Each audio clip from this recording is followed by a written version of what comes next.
Hello and welcome to my YouTube channel. Please subscribe the channel and press the bell icon.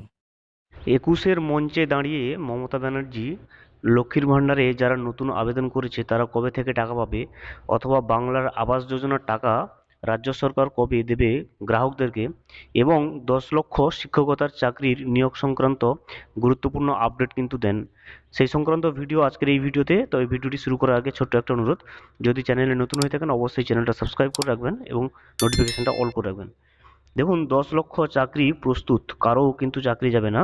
21-এর মঞ্চে দাঁড়িয়ে আশ্বাস নেত্রীর। BJP আন্দোলনে পারে না, তাই শুধু আদালতে যায় আর পিআইএল খায়। আবার কখনো সংরক্ষণ উঠিয়ে দেওয়ার হুঁশিয়ারি দেয়। বিজেপির পাশাপাশি সিপিএম ও কংগ্রেসকেও একহাত নেন মমতা বন্দ্যোপাধ্যায়। রবিবার ধর্মতলায় 21-এর সমাবেশ মঞ্চ থেকে তৃণমূল নেত্রীর আশ্বাস, কারও চাকরি যাবে না, উপরন্তু 10 লক্ষ সরকারি চাকরি প্রস্তুত আছে। এদিন মমতা বন্দ্যোপাধ্যায় বলেন, আমরা একটাও কাজ করতে যাচ্ছি, আর বিজেপি, সিপিএম এবং কংগ্রেস শুধু আদালতে যাচ্ছে, আদালতে পিআইএল খেয়ে তা বন্ধ করে দিচ্ছে।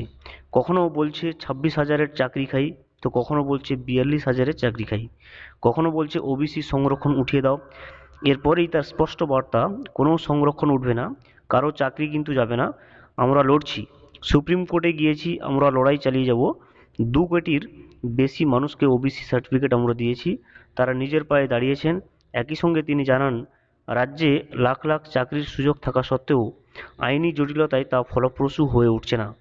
আমার কাছে শিক্ষকের চাকরি রেডি আছে, 10 লক্ষ চাকরি তৈরি, ওবিসি ইস্যুতেও কারো কারো চাকরি যাবে না। তিনি আরও বলেন, লক্ষ্মীর ভাণ্ডার, কন্যাশ্রী, রূপশ্রীর জন্য আমরা 60,000 কোটি টাকা খরচ করেছি। স্বাস্থ্যসাথীতে 10,000 কোটি টাকার বিনিময়ে মানুষকে বিনা পয়সায় চিকিৎসা দিয়েছি। একই সঙ্গে তিনি ঘোষণা করেন, প্রথম ফেজে 11 লক্ষ বাড়ির টাকা দেব কিন্তু ডিসেম্বরে। লক্ষ্মীর ভাণ্ডার নিয়ে যে আবেদনগুলো এসেছে সেগুলো কিন্তু আমরা পুজোর পরেই কিন্তু দেব।